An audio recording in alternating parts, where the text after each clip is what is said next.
What's up everybody, welcome to Money Management channel. My name is Andy and today I'm gonna be doing an update on MMTLP and FINRA saga. I got the cash in the bag, stadium packed, born a rock star in this life, gonna live it up. And in today's video I will show you the latest news directly related to our story. I will show you another case that is quite similar to MMTLP story when FINRA released the Bluesheets regarding the share count. And I have to say that it is extremely important to understand why this case is quite similar to our and why it is different. And before we dive deep into all of this, please hit the like button, subscribe to my channel, share this video with your friends and family, and drop me a line in the comment section if you think my videos are valuable for the community. So let's start with the tweet that was made by Ali from Trading Secrets. And just several hours ago he wrote this: MMTLP, there is a precedent in the New York Supreme Court where a gas exploration company traded on the OTC markets without knowledge or consent of the company. Over 500,000 shares were traded despite a very limited number of shareholders, proving these were ghost or fake shares. This was also proof of fraud under common law. Both FINRA and the OTC markets accepted the legal request for pre-action disclosure pursuant to CPLR 3102C. FINRA did want at least 60 days to provide the trading data, and this case shows that you can win against FINRA in court. And it also shows that the OTC markets are also culpable in the creation of fake tickers trading on the OTC. It also shows broker-dealers have liability in allowing ghost shares to be traded.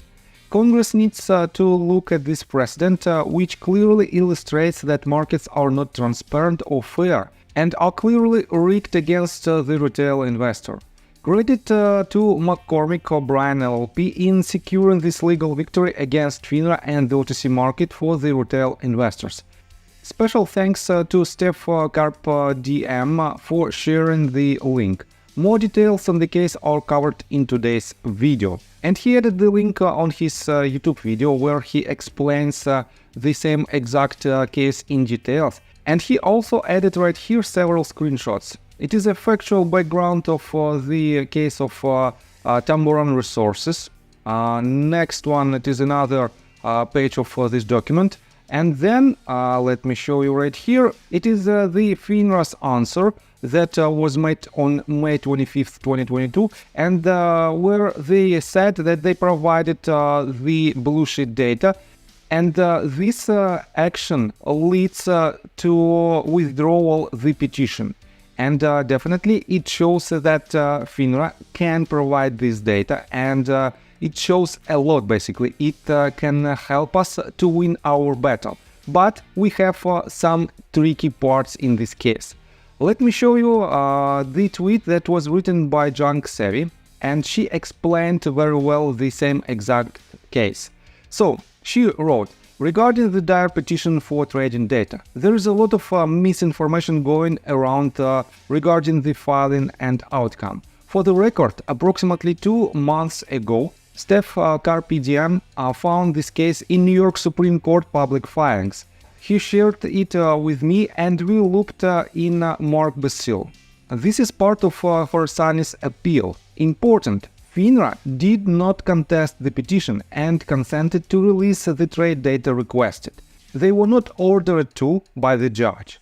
No precedent established. The significance for Mark Basil's appeal is that FINRA's action demonstrates it is not so-called unduly burdensome to produce and deliver the data as they argued previously. Also, it begs the question: why did FINRA consent to the dire request but not Horasanis request for MMTLP trade data? I trust that Mark will use this info to the best advantage of his client and the greater MMTLP community. I'm sure we will have this and lots more to discuss when Mark Basil files the appeal in the next week or so. Big shout out to Steph for finding this gem. And I have to say that Mark also responded to this tweet, and let me show you right here.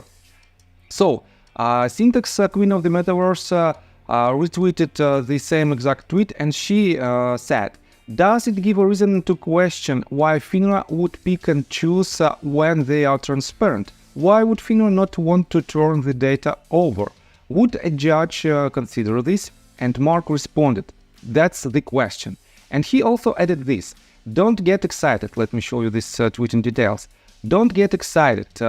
FINRA did not oppose turning the information over, and the court never directed them to.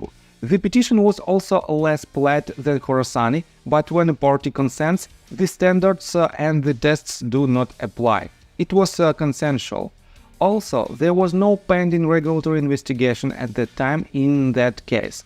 We know all about this case." So, definitely, this tweet shows that Mark is aware of this case, and definitely he uses some data from this case in his petition. And he also added this: "And it's far from precedent. Precedent requires a court's decision. Again, this was voluntarily, but begs the questions." And he also, let me show you this, he also responded to Winner's tweet, and Winner wrote, "MMTLP, looks like FINRA provided trading data in Excel file per firm. So, what's the deal with FINRA saying it was too complex or such?" And Mark responded, "We will be addressing that." So, this case, definitely it is not a precedent which we might use in our case, but it raises a lot of questions. First of all, why and who choose for FINRA? Whether it should be transparent or not, and for what type of companies it should be transparent, and for what type of companies it shouldn't. And the second question is, in one of their motion to dismiss, they stated that it is too complex to release the Bluesheet data, and it doesn't worth the result. That was one of their defense line on top of the total immunity. And definitely this shows that it can release this Bluesheet data, and it can release it within just 60 days. You can find it right here that they asked to release it right after 60 days.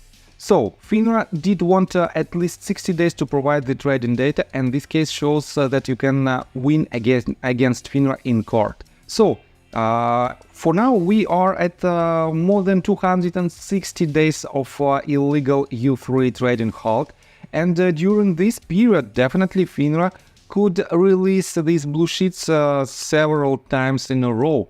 And definitely they don't want to do it because they want to hide something, and that is why they want to kick this can down the road as long as possible. And to prevent them for doing this, we have to unite and win this battle, because it is not the MMTLP problem. It is the problem of entire market, and by solving this problem we will have the fair markets not only for MMTLP community, but for all retail people who want to invest in open market. So, and that's why just subscribe to my channel, hit notification bell and hit the like button. And see you guys and girls next time. Bye! I got the cash in the bag, stadium packed. Born a rock star in this life, gonna live it up on the attack. Baby, I'm bad, I just wanna get caught up in this life. I'm crazy, I'm mad, doing no cap. Only God wants you.